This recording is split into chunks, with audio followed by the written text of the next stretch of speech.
En ce moment, les gars.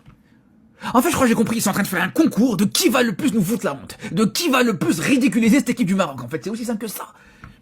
Non, là, clairement, les frères, on a touché le fond. Là, on frise vraiment le ridicule, les gars. Déjà que, vas-y, on commence petit à petit à oublier l'histoire des serviettes à la CAN, on commence un petit peu à oublier, voilà, la Panenka, tout ça. Et lui, il vient te remettre une couche. Alors regardez la raison pour laquelle il s'est fait exclure aujourd'hui. La raison pour laquelle il s'est pris un carton rouge. Franchement, toutes les raisons, franchement, auraient pu être moins ridicules que ça. Tu te prends un carton rouge parce que t'as fait un tacle par derrière. Vas-y, pourquoi pas, c'est le football, ça fait partie du truc. À la limite, tu te prends un carton rouge, même parce que tu mords un adversaire comme le faisait Suarez à l'époque. Allez, vas-y, pourquoi pas. On peut comprendre, ça peut arriver sur le feu de l'action. Ok. Mais là, les gars, le mec s'est fait exclure parce qu'il a pincé les parties intimes, on va dire, on va pas faire de dessin, on va pas aller plus loin. Il a pincé les parties intimes de Sorloth, son adversaire du jour. Vous vous rendez compte, les gars? Mais vous vous rendez compte, les gars, à quel point là, on est en train de se ridiculiser, à quel point là, les gens sont en train de se foutre de nous. Mais je vous le dis, mais ce joueur, déjà que, on va pas se mentir, hein, footballistiquement, c'était pas ouf. Mais jamais de la vie il doit remettre un pied en sélection, j'en ai rien à foutre les gars. Mais jamais de la vie un joueur pareil il doit revenir jouer avec cette équipe du Maroc. Brahim Diaz, tu voulais faire quoi là? Tu voulais encore faire une panenka ou quoi? Non mais franchement les gars, quel vieux joueur. Quel vieux joueur. C'est ça son problème les gars, regardez-moi ça les frères. Regardez-moi ça. Il aurait pu largement s'avancer encore pour se faciliter les choses. Il aurait pu faire une passe à Vinicius. Il aurait pu à la limite même dribbler le gardien, tenter le 1 contre 1. Et mettre ce but. Non.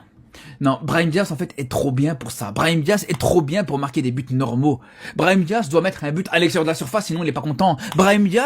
Monsieur Brahim Diaz doit se compliquer la vie. Il doit faire à chaque fois plus difficile que les autres. Un penalty, il peut pas te le mettre normal, un plat du pied sécurité. Il doit te faire une panenka, comme une frappe là, à l'extérieur de la surface. Comme sur cette frappe, c'est la même chose. Il a encore facilement 5 mètres pour avancer. Non, mais monsieur Brahim Diaz veut tenter à l'extérieur de la surface. Voilà encore une fois les frères, c'est ça son problème. C'est ça son problème, le mec est imbu de sa personne. Le mec, soit il est débile, soit il est stupide en fait, soit le mec il a un ego surdimensionné et il peut pas jouer simple. Il peut pas avoir la simplicité dans son jeu en fait, c'est ça le problème les gars. Ou tout simplement, encore une fois, peut-être que il a du mal à gérer cette pression. Mais les gars, j'ai envie de vous dire, si même contre Elche 17ème de Liga, où il mène 2-0 à domicile, où il est surtout dans un contrat comme ça, si même là, il y a la pression, les gars, vaut mieux même pas le prendre à la Coupe du Monde. C'est aussi simple que ça, les frères. Parce que c'est grave les gars qu'on en vient quand même à se poser une question. Est-ce que le retour des cadres ne va pas finalement plus gêner le Real qu'autre chose? Parce que quand tes cadres vont revenir, mais ils vont devoir faire la même chose que les joueurs qui sont présents actuellement. Ils vont devoir faire pareil qu'un Brahim, ils vont devoir faire pareil qu'un Pitarch, ils vont devoir faire pareil que tous ces joueurs-là. Que là, tu le vois, tu le ressens, tu vois des joueurs se mettre au service du collectif. Et c'est pour ça que les supporters du Real prennent du plaisir avec cette équipe madrilène. Parce que tu vois des joueurs qui en veulent, des joueurs, eux, qui veulent respecter le maillot, des joueurs qui sont là pour le bien de l'équipe, qui sont là pour le bien du Real Madrid et pas pour briller à Madrid.